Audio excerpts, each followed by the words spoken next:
దేశవ్యాప్తంగా petrol diesel పై కేంద్రం కీలక నిర్ణయం తీసుకుంది. లీటర్కు సగటున ₹3 పెంచుతూ ప్రకటించింది. దీంతో ప్రజలపై అనేక రంగాలపై భారం పడింది. అయితే ఈ పరిణామాన్ని ముందే ఊహించామని పెట్రోల్ బంక్ నిర్వాహకులు తెలిపారు. కానీ ఊహించిన దానికంటే తక్కువే పెరిగిందని వారు అభిప్రాయం వ్యక్తం చేస్తున్నారు. దీనిపై మరింత సమాచారం విజయనగరం నుంచి మా ప్రతినిధి నాగేంద్ర ప్రసాద్ అందిస్తారు. పెట్రోల్, డీజిల్ ధరలు దేశవ్యాప్తంగా కూడా ₹3 వరకు పెరిగినటువంటి పరిస్థితి. మనం ప్రస్తుతం మన విజయనగరం పట్టణంలో ఉన్న ఇటువంటి ప్రభావం ఎలా చూపబోతుంది, లేకపోతే పెట్రోల్‌కి సంబంధించిన ప్రజలు ఏ విధంగా భావిస్తారు, లేకపోతే నిత్యం తిరిగేటువంటి ఆటో డ్రైవర్లు గాని, అసలు పెట్రోల్ అటు బయట నుంచి ఎలా వస్తుంది, వచ్చేటువంటి పరిస్థితులు భవిష్యత్తులో ఎలా ఉండబోతున్నాయి, పెట్రోల్ బంక్ యజమానులు ఏ మేరకు దీనికి ఊహాగానం ఉందని తెలుసుకునేటువంటి ప్రయత్నం. సార్ నమస్తే సార్. ప్రధానంగా చూసినట్టయితే ధర అయితే ₹3 పెరిగింది. సప్లై ప్రభావం ప్రస్తుతం ఎలా ఉంది? సప్లైస్ అయితే ప్రభావం ఏమి లేదండి. సప్లైస్ అయితే తగినంత నిల్వలు ఉన్నాయి. మన విజయనగరం జిల్లా వరకు అన్ని బంకులను కూడా సఫిషియెంట్ స్టాక్స్ ఉన్నవి. సో, స్టాక్ లేదంటే ఎక్కడ లేదు. మన విజయనగరం జిల్లా వరకు సఫిషియెంట్ స్టాక్స్ ఉన్నవి. అయితే ఇంక ధరలన్నవి అందరికీ తెలిసింది. ఈరోజు ఉదయం 6 గంటల నుంచి ధరలు పెరిగినాయి. పెట్రోల్ ₹3, డీజిల్ ₹3 సుమారు పెరగడం జరిగింది. అయితే దాని ఇంపాక్ట్ అంటే అందరూ కూడా ఊహించింది అంటే ₹5, ₹6 పెరుగుద్ది అనుకున్నది.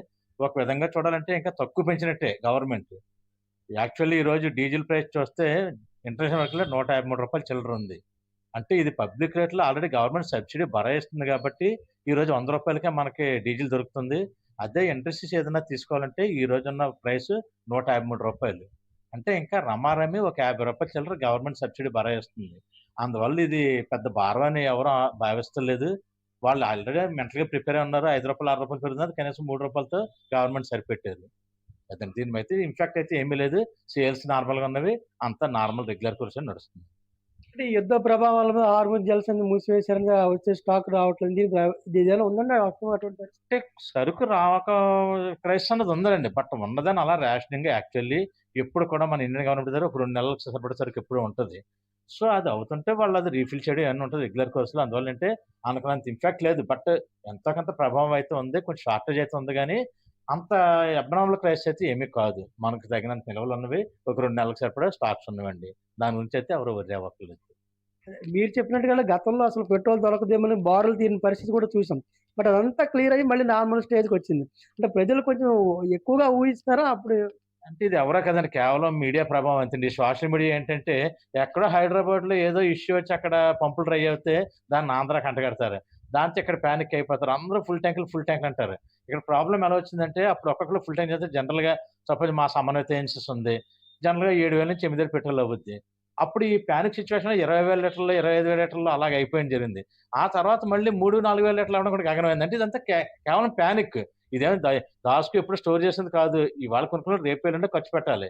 సో, ఆ విధంగా అంటే ఒకసారి ఫుల్ ట్యాంక్ జనరల్‌గా ఎప్పుడు కూడా మన విజయనగరం పబ్లిక్ 200, 300 కొట్టేస్తారు. అటువంటిది 500, 600, 1000 కొట్టిచ్చేస్తే అది అయ్యే వరకు మళ్ళీ బంకులు ఖాళీగా ఉన్నవి.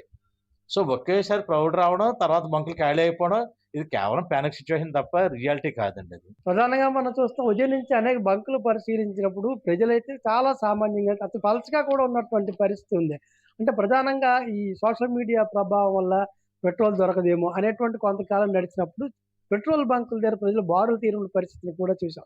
ప్రస్తుతం అయితే ₹3 పెరిగినటువంటి పరిస్థితి ఉంది. అయితే ఇప్పుడు పెట్రోల్ బంక్ యజమానులు చెప్తున్నటువంటి పరిస్థితి ఏంటంటే నిర్వాహకులు గాని, ఇది ఊహించినటువంటి పరిస్థితి ఈ మేరకు పెరుగుతుంది. ప్రధాని మోడీ కూడా ఇప్పటికే పెట్రోల్ డీజిల్ కనుక కొంచెం తగ్గించి వాడుకోవాలని సూచించడం జరిగింది. ఎందుకంటే భవిష్యత్తును దృష్టిలో పెట్టుకున్నటువంటి సూచనలు చేసినటువంటి పరిస్థితి ఉంది. అయితే ఈ హైక్ అనేటువంటిది చాలా పెద్ద మొత్తంలో జరుగుతున్న ఊహాగానాలు ఉన్నప్పుడు కూడా చాలా తక్కువ మొత్తంలోనే పెరుగుదల ఉంది. కాబట్టి అంత ప్రభావం ఉండకపోవచ్చు అని చెప్పి సాధారణ ప్రజానీకం నిత్య జీవనంలో ఒక భాగంగా పెరిగిందని తీసుకుంటారన్న అభిప్రాయాన్ని మనం తెలిపిన పరిస్థితిని మనం ఇంతవరకు చూసాం. కెమెరామ్యాన్ కిషోర్‌తో నాగేంద్ర ప్రసాద్, విజయనగరం.